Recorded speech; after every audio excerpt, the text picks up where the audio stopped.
Ben, Ben, welcome back to the show. Hi. Hi, thanks for having us back. Well, this is a kind of a dream conversation to have because both of you actually mention each other on your episodes as being key early friendships you kind of establish at the Paradox. And so I'm excited to get to talk to you about that. But is that the first time you guys really met? Would it be through going to shows at the Paradox? It was my memory is it was in Bellevue at Ground Zero the first time we played. Maybe it was August '98. Is that possible, Ben? I think that's exactly right. And I remember what I remember about that show was that it was us, you guys, and 764 Hero.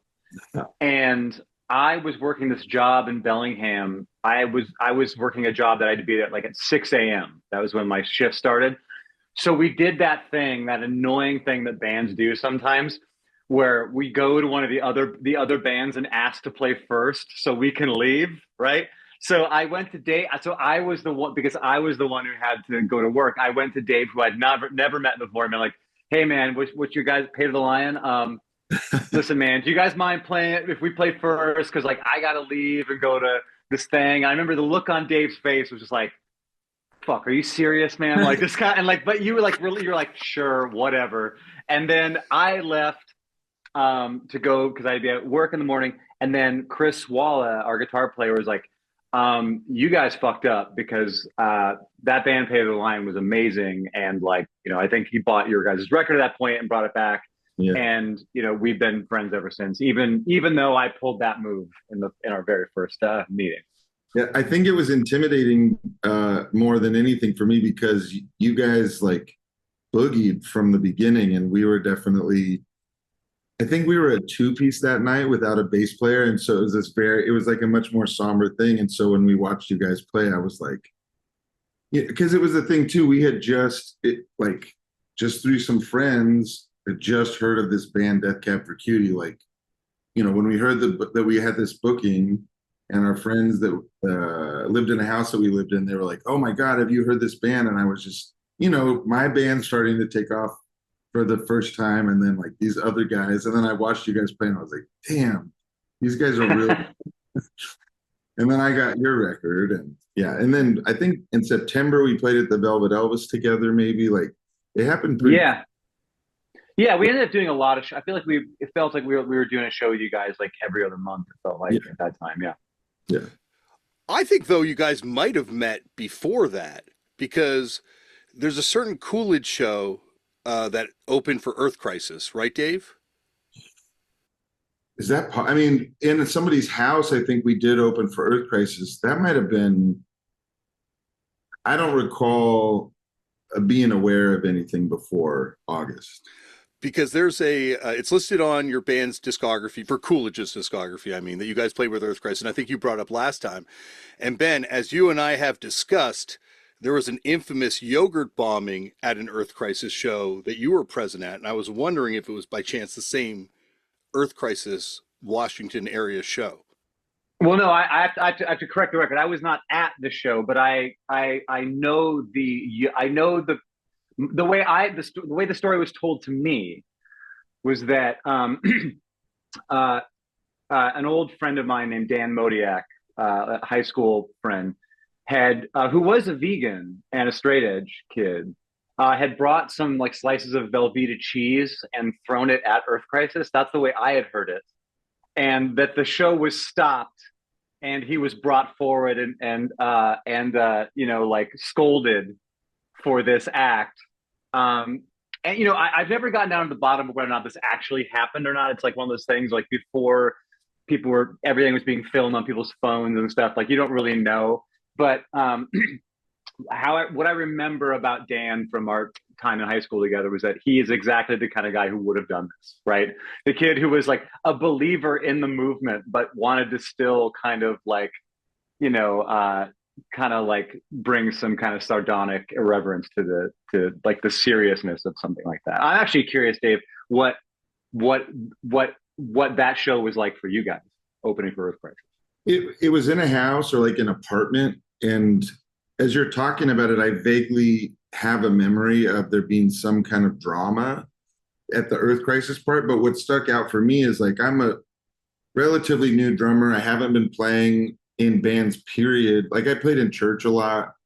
There was some thrasher dude in Paradise, California that I had like 3 rehearsals with, but the band with Gerardo, and this might have even been an early version of Coolidge. It might have been The Guilty was the name. And so what I took away is that the Earth Crisis drummer pulled me aside and he was like, you're rad, but let me just say, like, you don't always have to play the verse on the hi-hat and the chorus on the ride cymbal. Like you can like mix it up.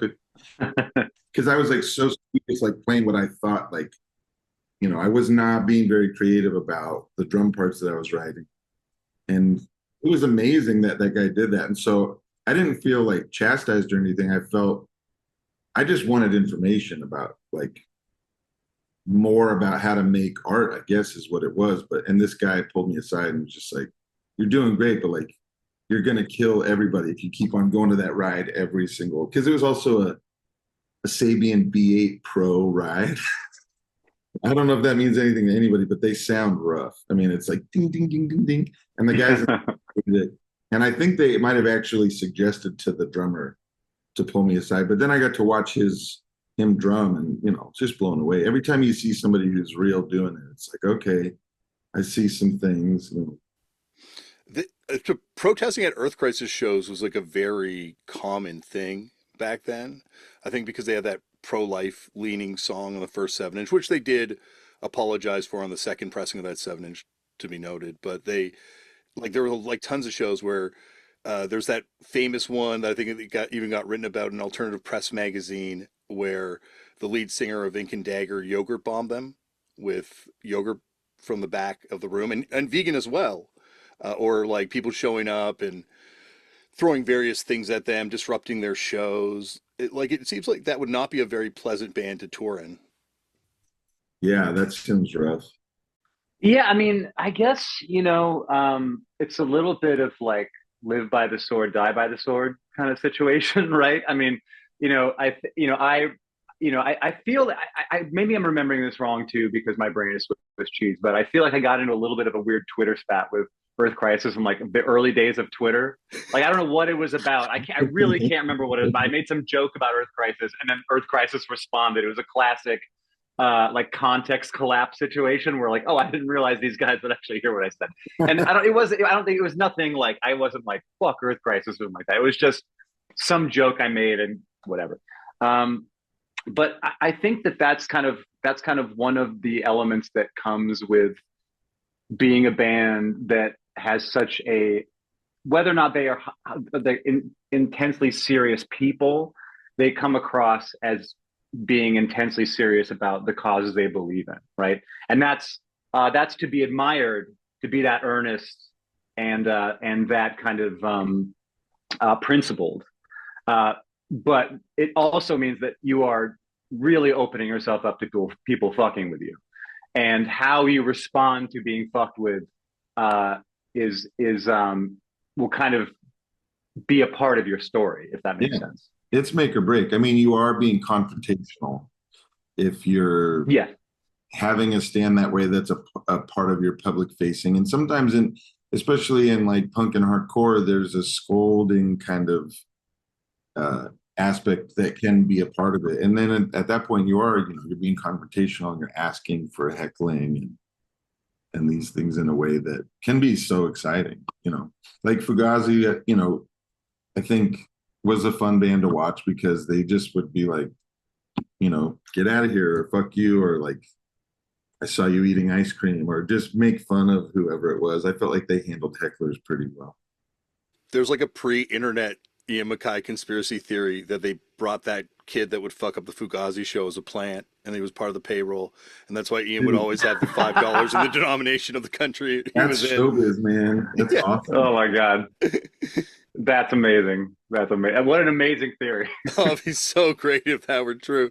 But I think it also speaks to how upsetting some of these bands are, and I think some of these bands were fighting different fights, obviously, but Bikini Kill, the kind of confrontation that they would meet at shows, and sort of like how threatened were people were by them, or certainly Fugazi as well, with sort of like the idea like, no, you can't celebrate this music the way you have celebrated up until now because it's intrusive on other people. Like we want you to kind of do it differently. That upset so many people. Propaganda as well. Like there's a bunch of bands in the '90s that were being pretty real with it, and probably met with a lot of praise, but certainly a lot of flack. Yeah. Both of you coming from different kinds of households, but households which had like, I don't want to say authoritarian, but certainly like a principled kind of approach.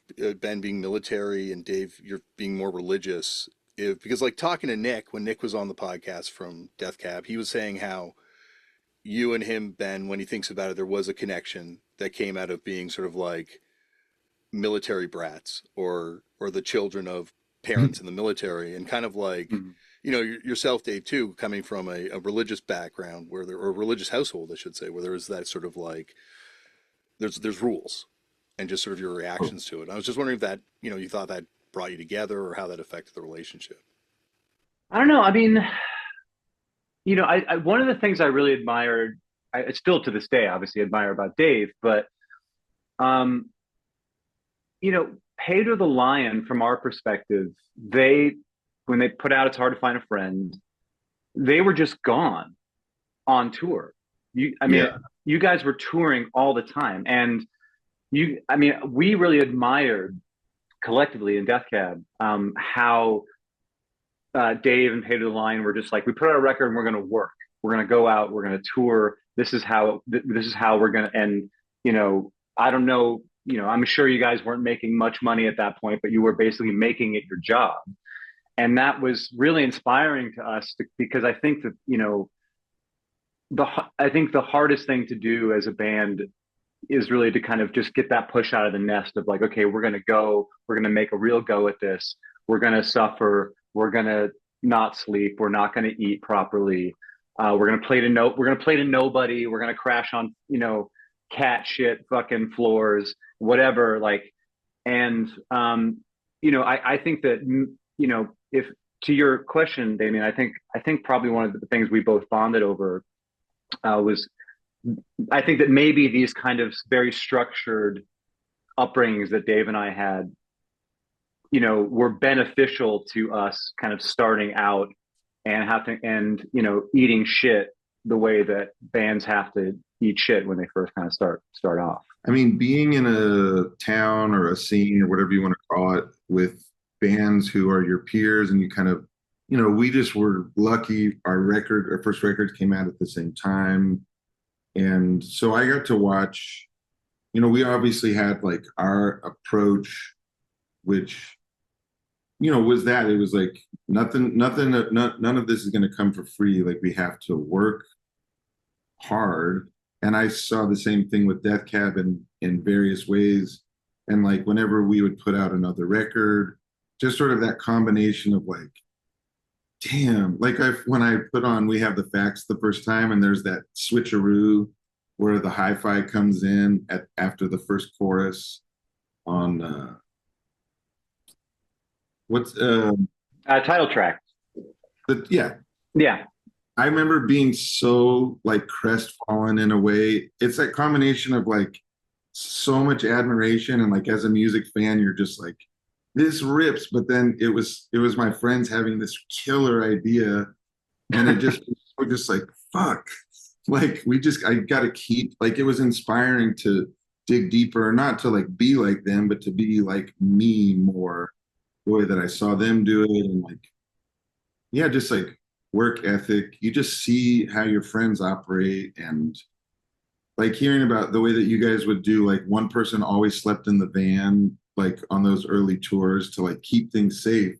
I thought, man, that is hardcore. Like, I don't want to do this. I don't, but you guys had like that was how it was, and your like money orders, the way that you guys like handled like the business part of it. I think every time you see anybody who's kind of serious about it, we all have our different little schemes that we come up with that are like how to make it work. And like seeing how you guys did it, I was always like taking little notes. And yeah, I mean, we were both really serious about wanting to do this, and each had our own approach and our own things that we were trying to express, and similar overlapping tastes. And then like, I never knew about Teenage Fan Club until basically you were just like, yo, this is like my favorite band at some point. And so then, yeah, there was just all that kind of cross pollination happening. And it was a thrill. It was really exciting. It's interesting how there's like, because Ben, last time you talked about there was like sort of this divide that you felt between your scene and what the MXPX guys were doing. And Nate actually said on an episode that still is yet to be finished from the Foo Fighters that, when he joined Sunny Day Real Estate, there was a little bit of blowback from his friends in Christ on a Crutch because Mm-hmm. there was a palpable divide between sort of secular and non-secular punk music at that time. Yeah. Yeah, I mean, I was listening to another podcast series recently there was a number of interviews with a dude who was in like a Christian punk band. And you know, as we talked about in the last episode, there was this kind of in the coming up in the scene in the 90s, there was this kind of idea that like um people were almost outed for being like Christians, and not even if they weren't writing praise music. It was just like, did you hear that this guy's Christian? What the fuck? And as I said in the last episode, it felt like one can kind of debate the validity of the terms Christian and punk being put together.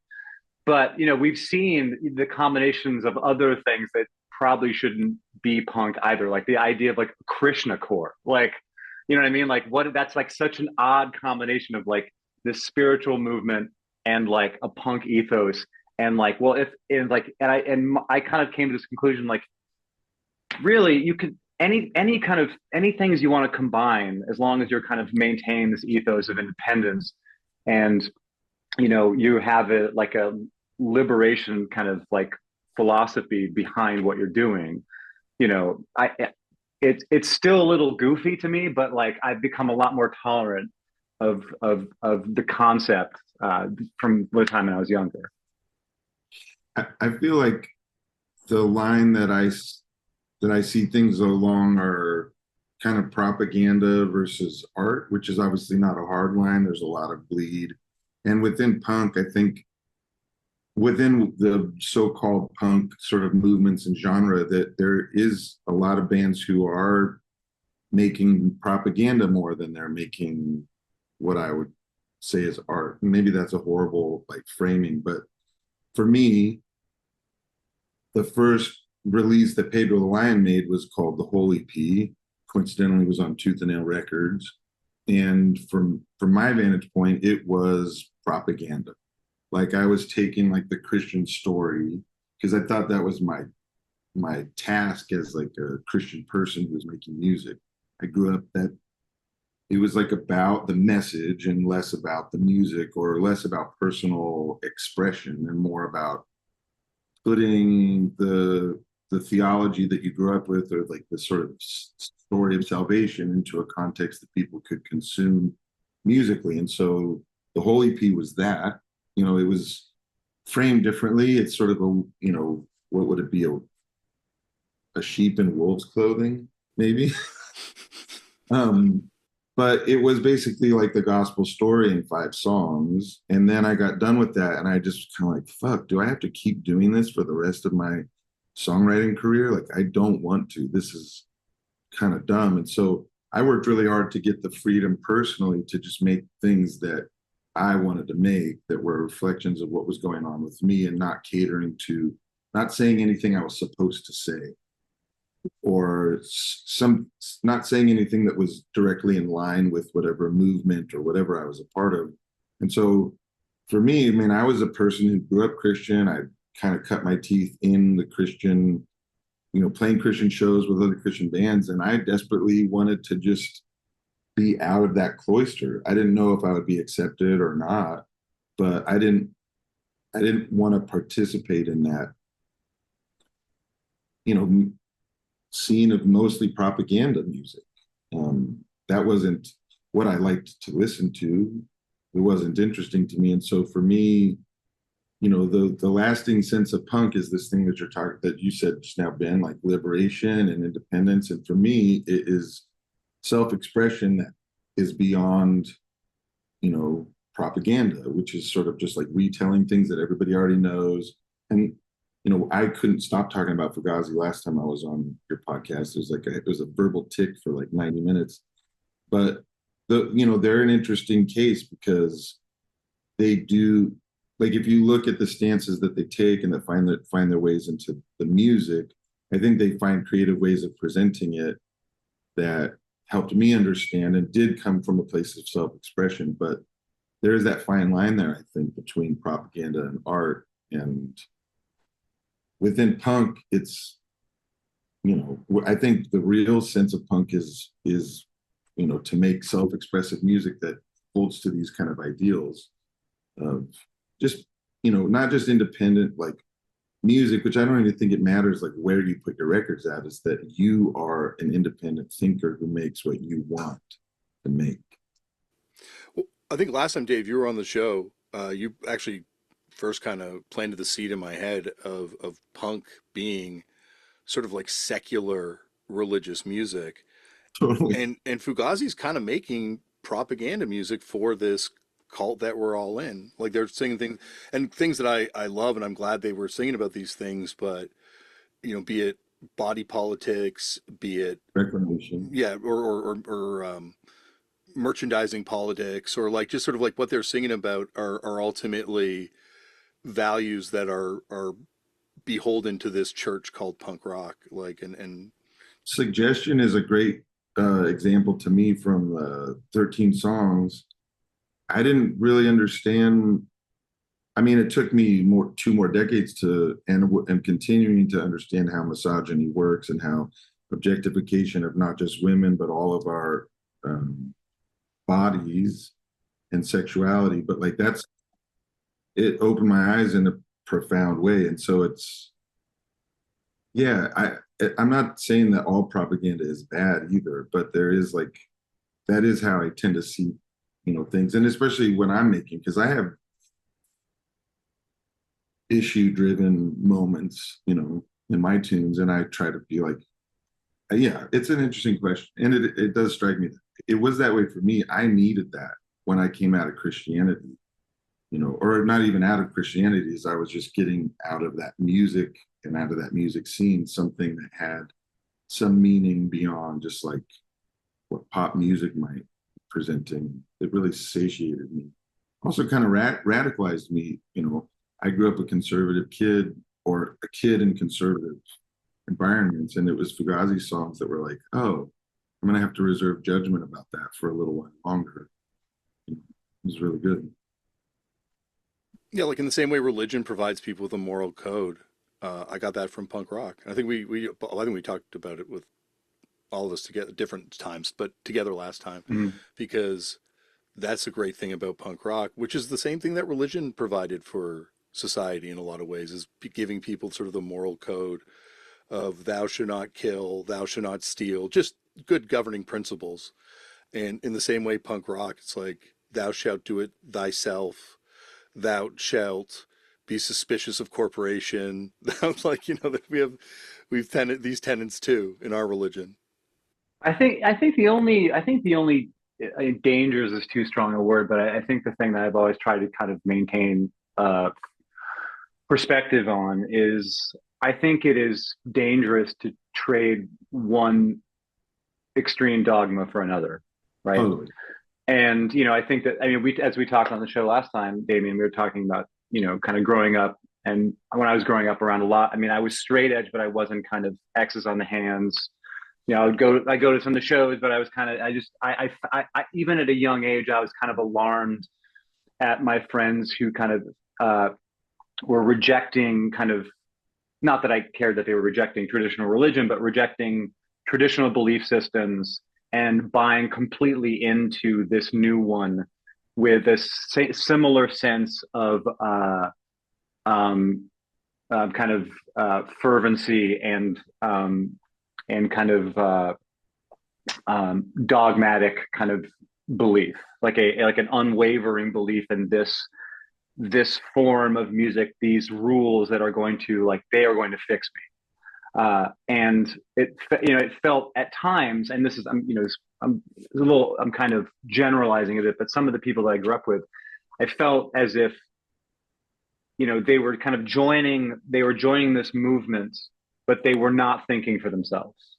Right. They were buying into the groupthink in a way that clearly, don't get it twisted, is a far better series of beliefs, I think, to kind of align oneself with, than evangelical Christianity, for example. I hope I'm not offending anybody listening to that. I think everybody's probably on the same page, right?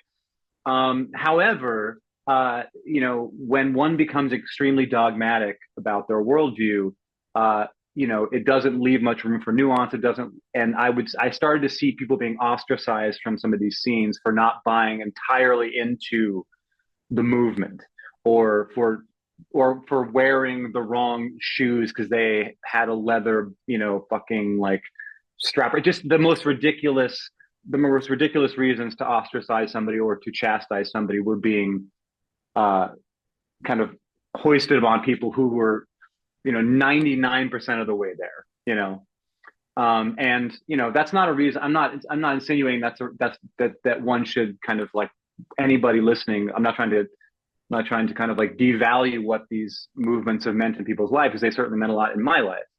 But I think, at the end of the day, I've just never been a joiner. I don't join shit.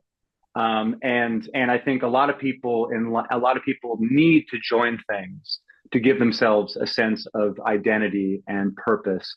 And if that is saving one's life, that's great. But it doesn't necessarily mean that in doing so, that you stop questioning why you believe the things you believe. Yeah.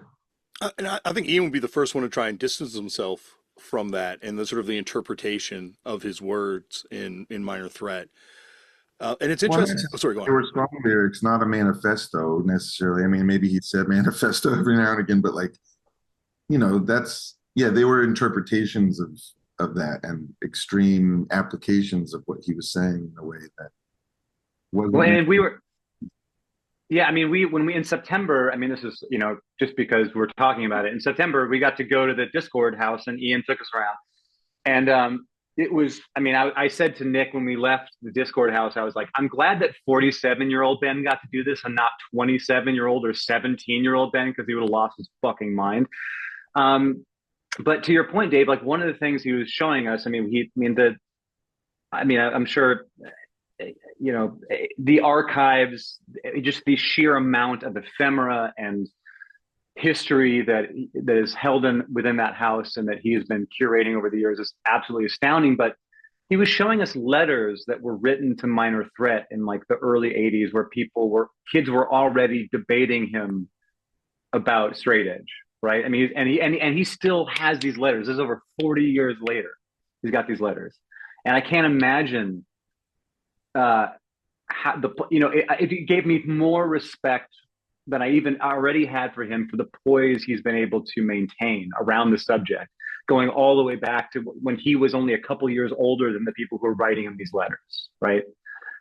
And to be able to kind of respond to people in a measured way and to never get the message twisted, was pretty incredible to see. I read a book years ago where they put sort of Jesus in the historical context and sort of stripped it out of the religious context and the spiritual context and just looked at this guy as this historical figure that existed at that time, and sort of this anti-state figure and very much removed from everything that it becomes. And it's interesting to look at Ian MacKaye and think maybe 30 years from now, people are going to start writing books about his life that never met him. And then 2,000 years later, what we are going to be talking about Ian MacKaye like. Well, I mean, there are a series of humans that have became famous for opposing systems of oppression. And if any of them that got popular enough, they all got killed for it, and Jesus is one of those, and MLK is one of those. And, and I think there's a lineage of being against systems of oppression and trying to alert people to the way that we're all pawns and protectors of systems of oppression if we're not thoughtful about how we approach our lives. And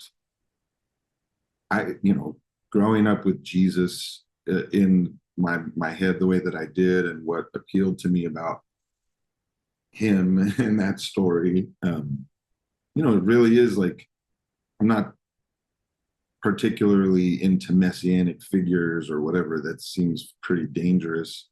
But like, yeah, I think that Ian falls in line with, and whatever. It's nothing's perfect. There's problems or whatever, but just even, I talked about this last time, but the idea of him looking at his work as being a custodian of this archive, which is an archive of the music scene in DC, and it's a garden that he's been planting and tending that's beautiful, botanical, like, massive thing. It lives in paper and recordings and things, but those are such valuable things, and they are anti-systems of oppression. He's going about things in that way. I think that's that's just one of the most helpful things a person could find and be for themselves, and then in Ian's case or other people's case, for other people through creative expression. Yeah. Yeah, it's also it's interesting that someone would look at what they're doing as a teenager and say, this is important and this is worth holding on to. Like, both of you are so quick to dismiss post-nasal drip and the guilty and Coolidge respectively. And but Ian still reissues the Teen Idols records, and He still, sounds sick. and I'm not saying they're not great. I have the Teen Idols record. I paid way more than I should have to get a Teen Idols record, but it's still ultimately just a thing made by a teenager that is amazing. But it's also amazing because it's been imbued with importance by what he did afterwards, and by people telling me it's important since I got into this music. People being like, no, this is a holy text. You need to sacrifice all the money you made selling 200 records for it. Do you think that, what do you think gave him the perspective to be, I don't know the answer to this question, I'm genuinely asking, the perspective to see the reality of what was happening with him and his bands and the importance of it? Was there something about the DC scene that, like the Seattle scene, quote unquote, I think as we kind of came up into it, didn't feel like this cohesive communal thing. It had this feature of being very outward facing because of the bands that were huge from Seattle, many, many bands. When I was trying to get a thing at a gig at the Crocodile for the first time, it felt like this insular club that I didn't or probably wouldn't ever belong to. But it feels like the DC scene was different, that it was cultivating things for years before that in the same spaces, rather than, part of it has to do with the Seattle, like, all ages, the teen dance ordinance. It really prevented a lot of that cohesion that might happen in unofficial spaces, non-bar spaces. We had the Velvet Elvis. Was OK Hotel all ages? Yeah, it was OK Hotels all ages, because there was a stipulation in the teen dance ordinance that if the venue is under 250 capacity, you didn't need this $1 million insurance policy. So OK Hotel is below that, and but I don't know. Kind of to your question, Dave, which I obviously cannot answer because I was not there, but I find that a lot of these kind of seminal music scenes start out very small. That they are a handful of people and a handful of bands who just happen to be friends, and there is not the cities in which these scenes are coalescing. They don't have the infrastructure to support a scene playing a particular style of music or live venues or whatever. So this coalition of young people creates it for themselves, right?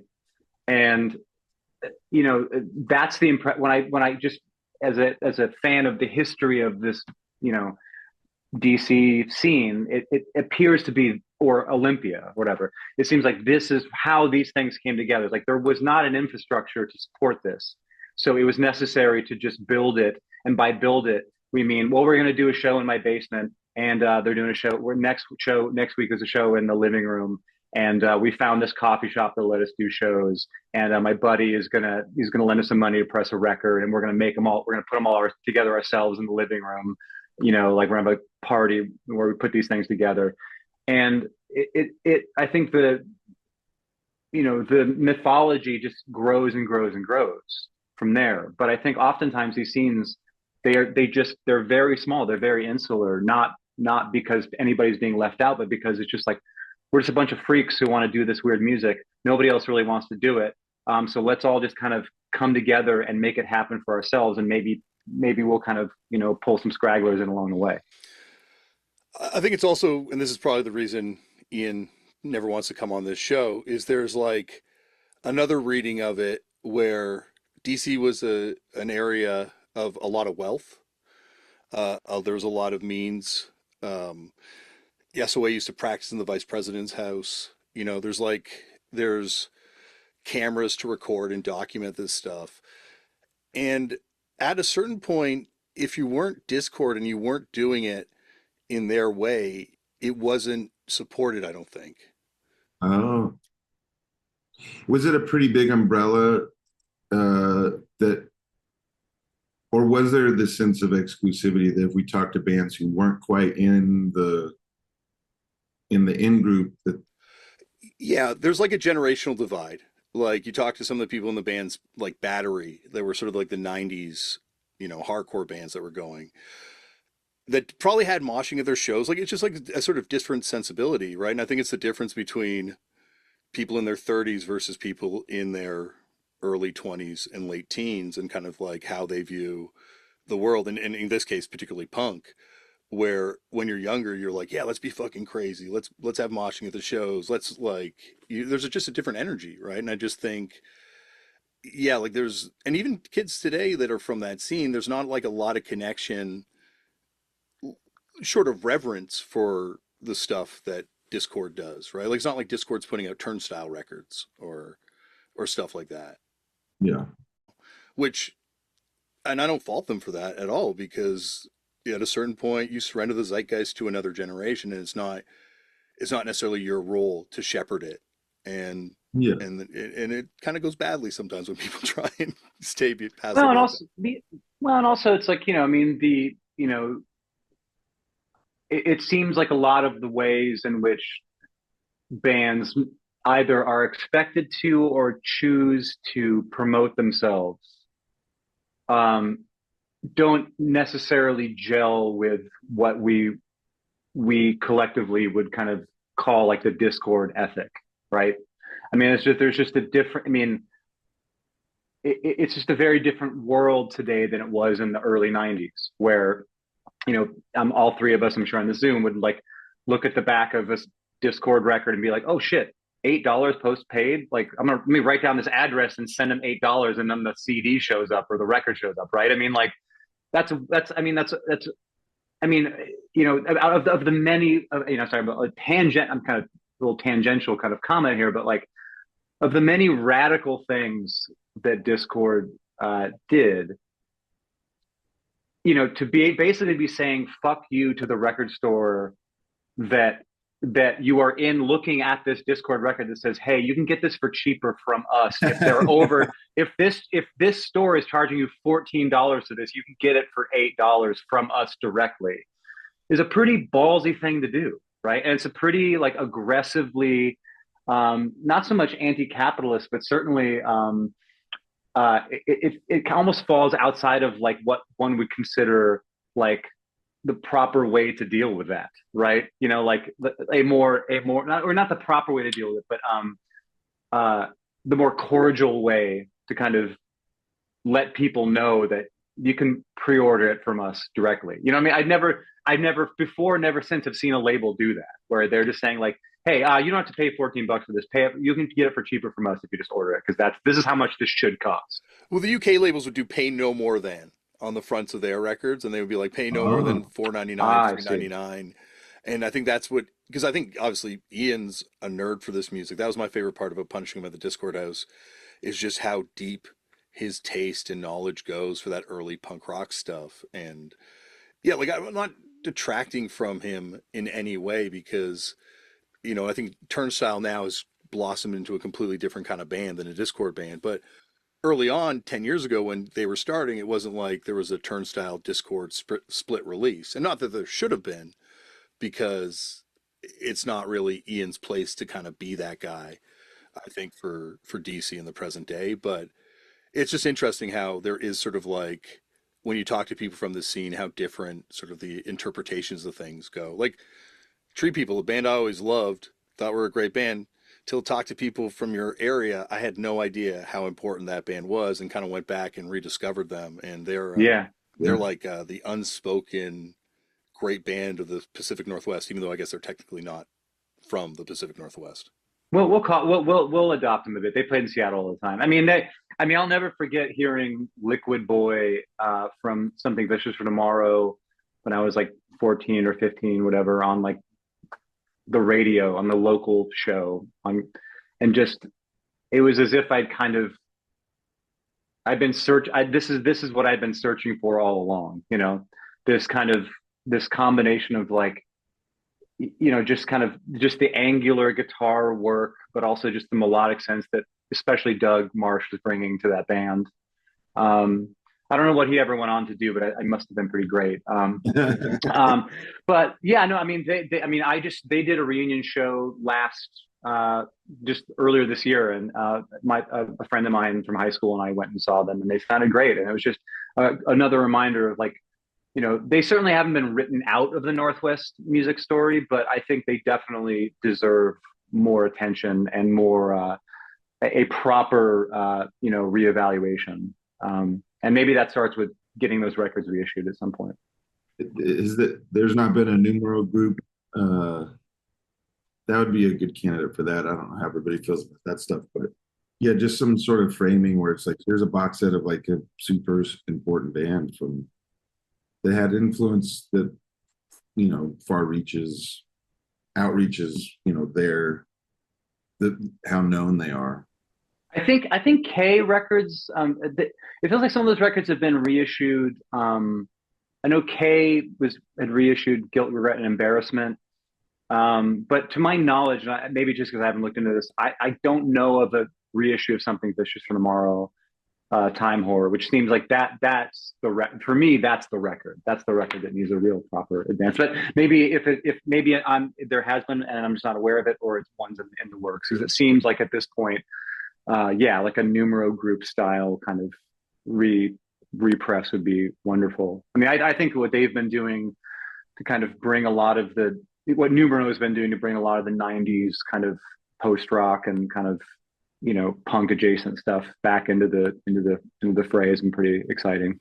What they have done for bands that put out records that were printed on manila envelopes cannot be overstated. Yeah. But it's interesting with the Treepeople because they kind of come about in like a weird period that I think super underdocumented in Pacific Northwest music, you know, in particular, I guess Seattle music and Seattle area music, where post Nirvana, post grunge explosion, everything that kind of comes out about that. There's like this sort of like perceived death of Seattle, but then when you break it down, like Pedro the Lion, you know, Death Cab for Cutie, but also Modest Mouse, Murder City Devils, MXPX. There's like Carp. There's just so much cool stuff that's kind of coming out. Sun. There's just like wild stuff that's kind of like bubbling up during that period where, yeah, like maybe commercially it didn't hit the Nirvana Pearl Jam sales heights because I guess the industry had changed so much by that point. But I think like influence wise, it's amazing the stuff that came out of that next era. And I think Treepeople seems like almost like a bridge band or part of that bridge period. Yeah, because those records were coming out, I mean, like late 80s, early 90s, I think. So and I think by 93, 94, those guys were done. But yeah, I completely agree with you. I think like there was this, you know, the understandable emphasis on grunge nationwide and worldwide made a lot of sense, but I felt like you know, Treepeople was kind of, they were a perfect distillation of this kind of like kids who grew up listening to hardcore, but also loved like what would probably be like early Dinosaur Jr. and like kind of more melodic stuff, and kind of like the melding of these two things in this way that was still really gritty. And like, you know, a Treepeople record is kind of, it's a little kind of schizophrenic. It's like, you know, you have a Doug song that's really catchy and kind of poppy, and then you have a Scott Smalljohn song that's like a classic, like, you know, Turkey Carver, you know, beat, like do ba ba do ba, but you know, one of those like really kind of like fast tunes, but it has that kind of like melodic kind of like angular guitar thing going. Yeah, they were just kind of weaving between these two worlds, and I think there was a lot of stuff going on in Portland, Seattle, Boise that was kind of in that vein, you know, that was like, as I say, like not certainly not grunge, but like punk adjacent, but was kind of pulling on some more melodic threads that maybe some of the other, that was kind of maybe would have been seen as being somewhat uncool in the earlier days of punk, you know. To, you know, the question I asked about Ian and his sense of perspective and confidence, and Ben, your answer seemed to speak to community. And there's this, and even what you're saying, there was sort of this outward facing Seattle, you know, scene or sound or whatever that was like national, international. And I don't really think that things percolate and grow in that environment. Like in the, when it's like, you know, once you're outward, like I feel like things between people, they seed each other and they grow when you're spending time in that communal setting. And we got the benefit of that as kids. Part of, I think, some people, and I was one of these, and I don't think Ian was, I was looking for validation. And the way that it works, that validation seems to come from national distribution, the ability to tour nationally. Like that was a major goal. I think a lot of times it can undercut the very crucial part of any development of music in oneself or in one's community, and that is that communal aspect that for me touring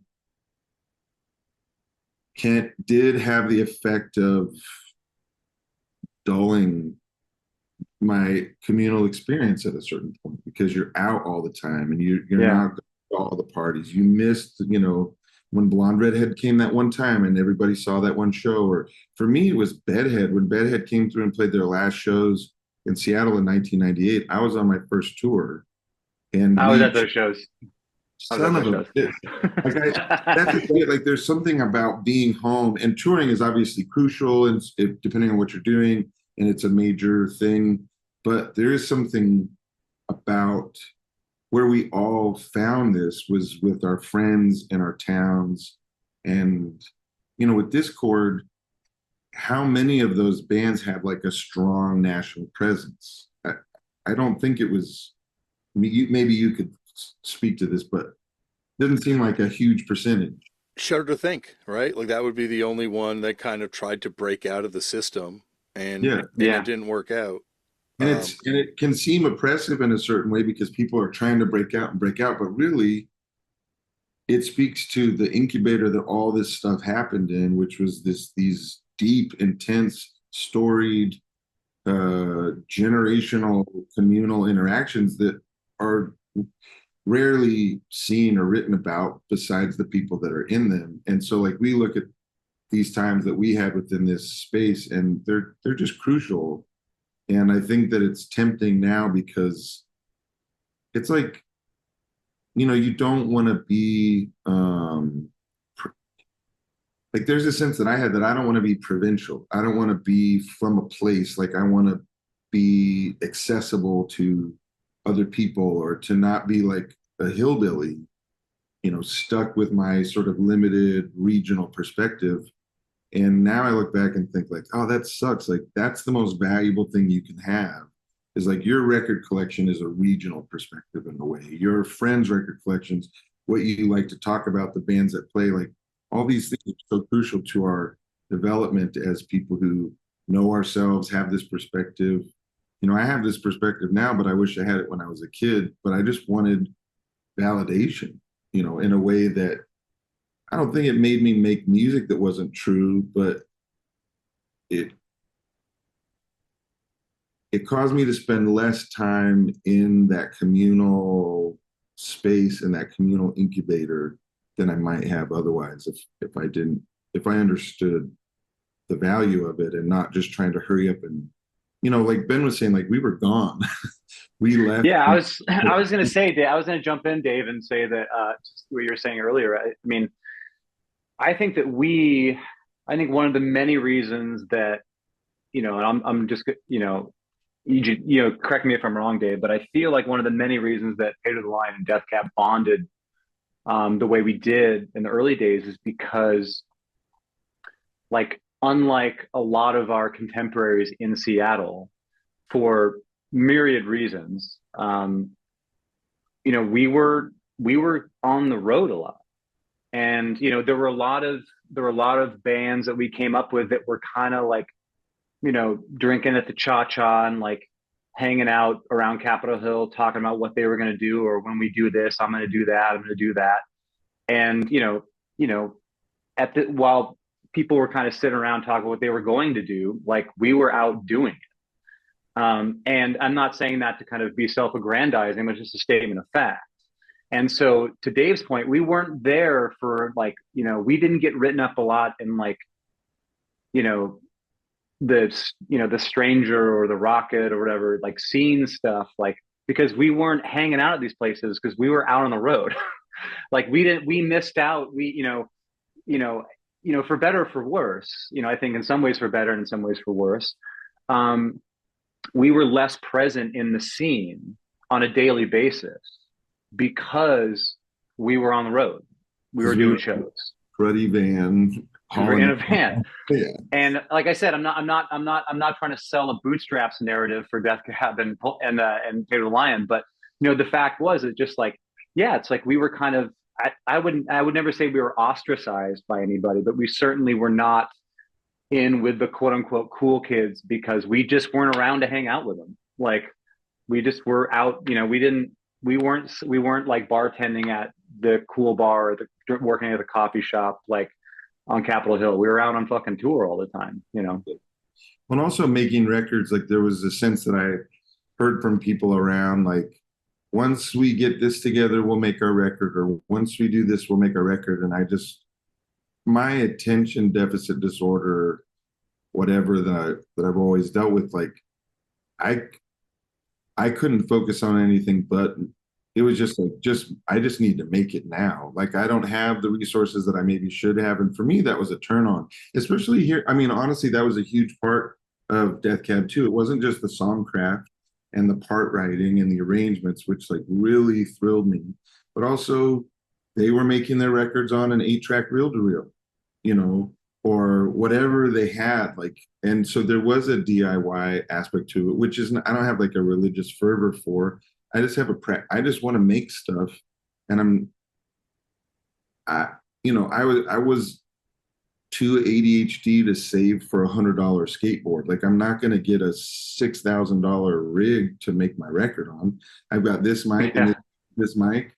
I've got these drums, and I point them at them, and you move them around till they feel right. And I knew other people wanted to make like good sounding records or whatever they would say, but I didn't care about that. I just wanted to express this thing. And, we were on a pace for, a long time, putting out records in similar time frames, and hearing the way that all went. Like, it was like, I get to do this thing. I'm not going to, it was just like, let's do it. Like, I want to play. And that was the other thing too.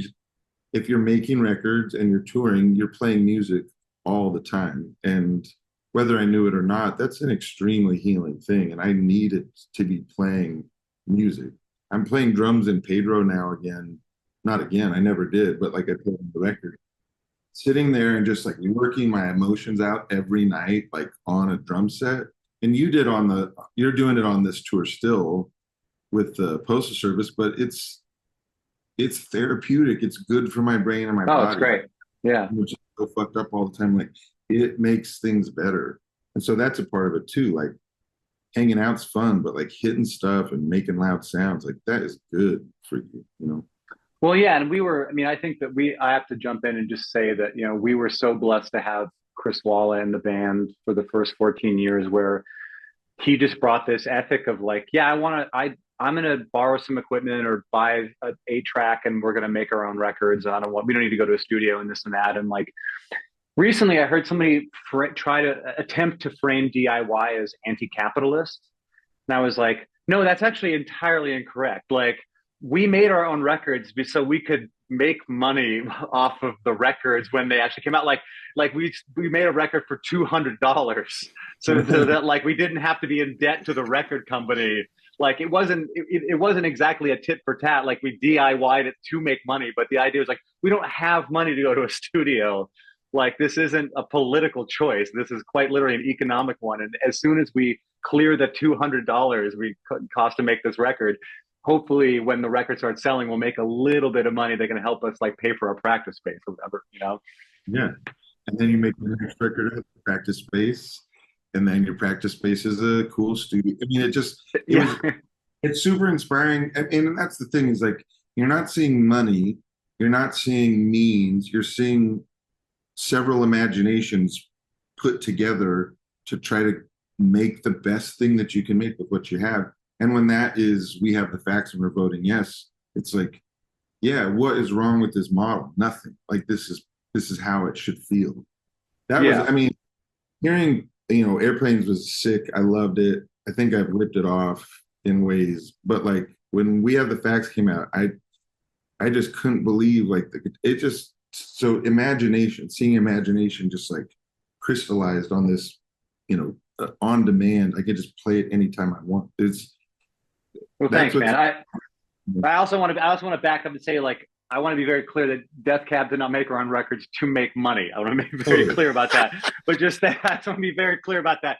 But my point more is just that, like, it's like we were blessed to have somebody in the band who had the drive and talent and creativity, and we also made We Have the Facts and we're voting yes in Nick's mom's house because we had no money, and thankfully because we made this record for no money, a year and a half later, Barsuk thanks to a very generous royalty split, we were able to kind of quit our jobs. Yeah, we were able to quit working temp jobs, and we were able to kind of make this, as I've maybe said on this podcast, but I certainly said it a gajillion times before. I remember in late 2000 getting a royalty check for $4,000 and being like, holy shit, $4,000, amazing, this will pay my rent for the next 3 months, and and we have a tour in 2 months, so like here we go, here we go. And we would not have been able to kind of make this our job had it not been for doing it ourselves. Yeah.